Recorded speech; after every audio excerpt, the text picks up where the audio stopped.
সৈয়দ মানজারুল ইসলাম সাহেব আমাদের পার্টিতে যোগদান করছেন। 4 জন সহযোগী মিলে রিপাবলিকান পার্টি অফ ইন্ডিয়া যোগদান করছে। জয় ভীম, জয় ভীম, জয় ভীম, জয় ভীম, জয় ভারত, জয় ভারত, জয় সংবিধান। ইতিমধ্যেই আপনারা ক্রমাগত দেখতে পাচ্ছেন যে রিপাবলিকান পার্টি অফ ইন্ডিয়া আতাউলে তার রাজ্য অফিস সহ পশ্চিমবঙ্গের বিভিন্ন জেলার বিভিন্ন প্রান্তে প্রত্যেক দিন প্রচুর পরিমাণের মানুষ যারা রিপাবলিকে যোগদান করছে।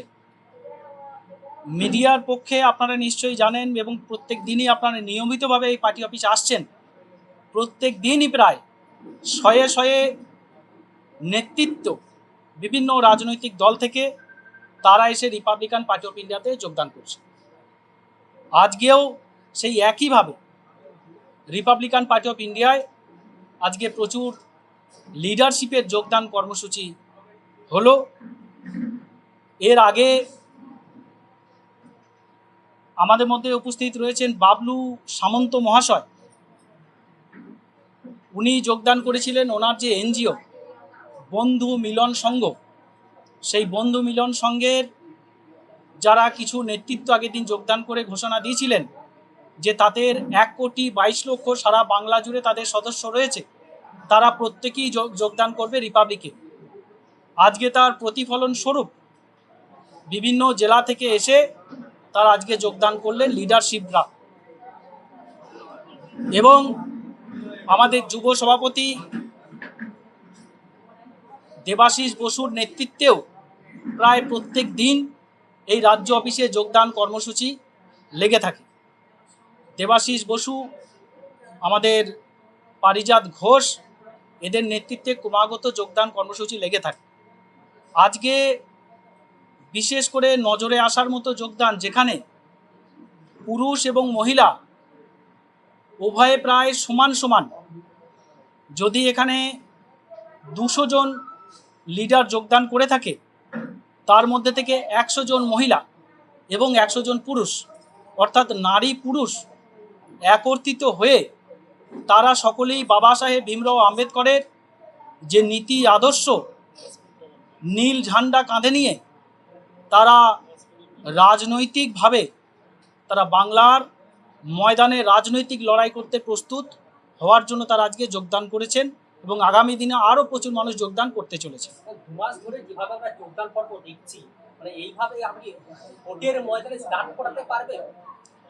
আমরা ভোটের বিষয়টাকে মাথায় যেমন রাখছি, পাশাপাশি মানুষের যে অধিকার, বাবা সাহেব ভীমরাও আম্বেদকর এই যে সংবিধানে বাবা সাহেব ভীমরাও আম্বেদকর যিনি অধিকার দিয়েছেন, আমাদের কাছে এই সংবিধানটা শুধু একটা সংবিধানের বই নয়, এর মধ্যে যেগুলো আছে শুধু একটা পাতা নয়, এই প্রত্যেকটা পাতা, প্রত্যেকটা অক্ষর, প্রত্যেকটা লেখা আমাদের প্রাণ, আমাদের অধিকার। প্রত্যেকটা অক্ষর, প্রত্যেকটা পাতা আমাদের কাছে অধিকার, আমাদের শক্তি, আমাদের প্রেরণা। তা এই সংবিধানকে রক্ষা করার উদ্দেশ্যেই আমাদের রিপাবলিকান পার্টি অফ ইন্ডিয়ার এই কর্মকাণ্ড আমরা বাংলা জুড়ে চালিয়ে চলেছি। সারা ভারতবর্ষে শ্রী রামদাস আতাউলের নেতৃত্বে চলছে, বাংলাতেও তার বিপুলভাবে সাড়া পড়েছে।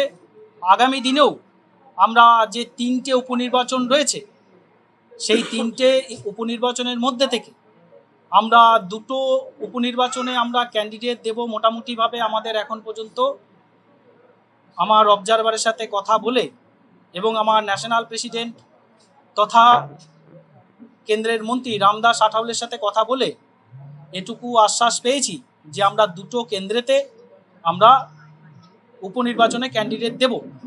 পাশাপাশি আমরা আগামী পৌর ইলেকশনেও আমরা প্রতিদ্বন্দ্বিতা করব। যেহেতু আমরা এনডিএ অ্যালায়েন্স, বিজেপির ally party, headed by BJP NDA ally, তো সেই জন্য আমরা জেতার পরে আমরা ভারতীয় জনতা পার্টিকে সেই সমর্থন জানাব।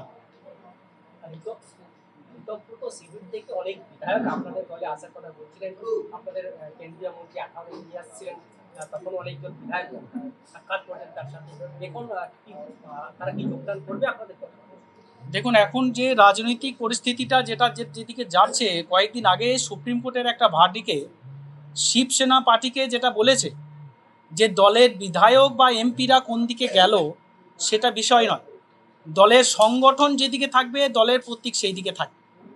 তো সেই জন্য এই ভার্ডিকটাও যদি তৃণমূল কংগ্রেসের ক্ষেত্রে প্রযোজ্য হয়, মমতা বন্দ্যোপাধ্যায়ের কাছে যদি এটা প্রযোজ্য হয়, তাহলে পারে যে বিধায়করা ঋতব্রত শিবিরে গেছে, এই বিধায়কগুলো অফিসিয়ালি আর কেউ ঋতব্রত শিবির বলে কিছু থাকবে না, বা ঋতব্রত তৃণমূল, বা আর একটা ভাষা চলছে বাজারে ভালো তৃণমূল, যারা ভালো তাদের তৃণমূল।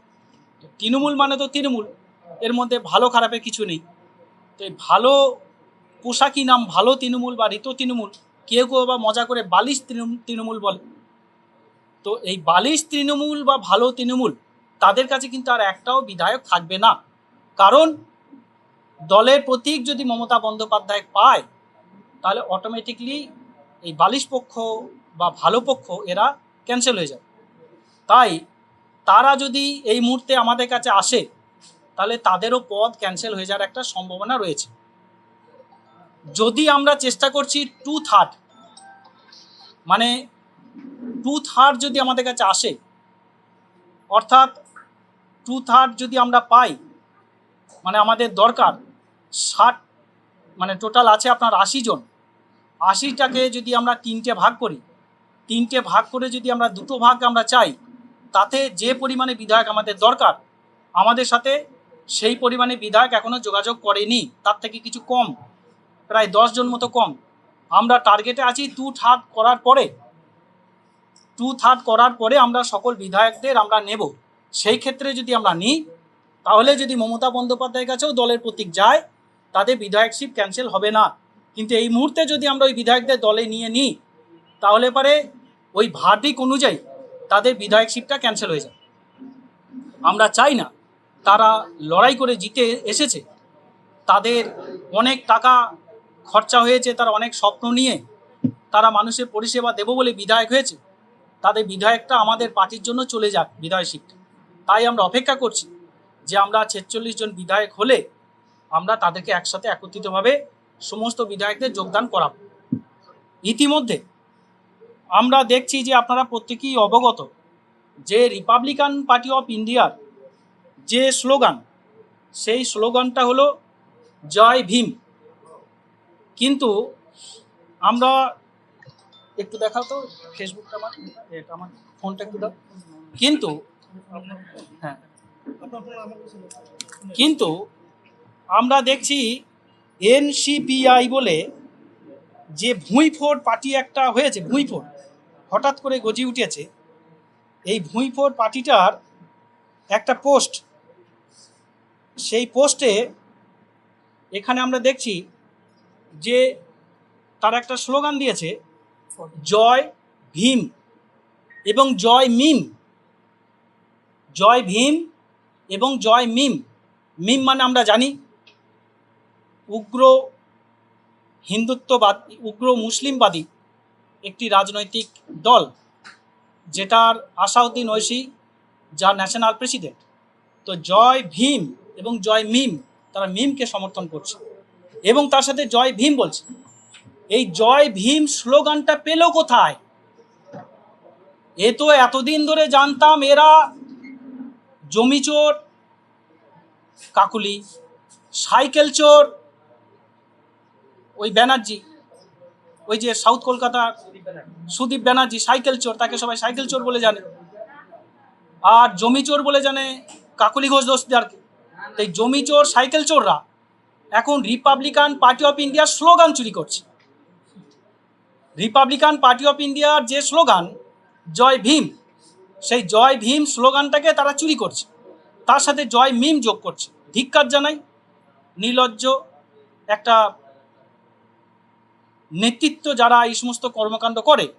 এবং হাস্যকর কথা, তারা সকালে একটা এনসিপিআই একটা আলাদা নাম দিচ্ছিল, ওয়েস্ট বেঙ্গল এনসিপিআই, বিকেলবেলায় সেই এনসিপিআই এর নাম চেঞ্জ, বলছে ওটা এনসিপিআই নয়, ওটা হচ্ছে বহুজন এনসিপিআই। তাহলে বহুজন সমাজ পার্টি যেটা এনডিএ অ্যালায়েন্সের মধ্যে নয়। মায়াবতীর পার্টি, তারা এনডিএ অ্যালায়েন্সের মধ্যে নয়। তাহলে তাদের নেতৃত্ব এনডিএ অ্যালায়েন্সের মিটিংয়ের ভিতরে লুকিয়ে লুকিয়ে ফটো তুলে ছেড়ে তারা কি প্রমাণ করতে চাইছে? তারা এনডিএতেও আছে, ইন্ডিয়াতেও আছে। ডুয়েল গেম চলছে নাকি এখানে? যে কোনো একটা দিকে করতে হবে তো, হয় এদিকে এসো নাহলে ওদিকে যাও। তারা ডুয়েল গেম করছে, দু নৌকায় পা দিয়ে চলছে, ভরসা নেই, তাই তারা দু নৌকায় পা দিয়ে চলছে। আর এই সাইকেল চোর, জমি চোর, এনসিপিআই যারা কর্মকর্তা এবং কর্মকর্ত্রী, এই দুজনকে সাবধান করছি, যদি রিপাবলিকান পার্টি অফ ইন্ডিয়াকে কপি করার চেষ্টা করে, রিপাবলিকান পার্টি অফ ইন্ডিয়া থেকে যারা যারা এই কুকর্ম করবে তাদের প্রত্যেকের বাড়িতে গিয়ে নীল ঝান্ডা টাঙিয়ে দিয়ে আসবে। যারা যেখানে বেরোবে, গাড়ির সামনে যেখানে যাবে, আমাদের লোককে নীল ঝান্ডা নিয়ে রাস্তায় পথ অবরোধ করে দেবে। আমাদের লোক তাদের বাড়িতে গিয়ে রিপাবলিকের নীল ঝান্ডা টাঙিয়ে দিয়ে আসবে। যদি আবার এই সাইকেল চোর আর ওই জমি চোর যদি আবার স্লোগান চুরি করে, সতর্ক করছি, সাবধান করছি, রিপাবলিকান পার্টি অফ ইন্ডিয়া যদি মাথা লাগায় তাহলে কিন্তু কোনো জায়গায় বেরোবার পথ খুঁজে পাবে না। সাবধান করছি, সতর্ক হয়ে যান। এনডিএ জোট ছেড়ে ইন্ডিয়া জোটে গেছো, সেখানে পড়ে থাকো, কোনো আপত্তি নেই। গণতান্ত্রিক দেশে কে কোন জায়গায় সমর্থন করবে, কে কোন দল করবে তার অধিকার। কিন্তু আমাদের রাজনৈতিক দলের স্লোগান চুরি করলে আমাদের দল ছেড়ে কথা বলবে না। এই সাইকেল চোর, জমি চোরকে আবার সাবধান করবে।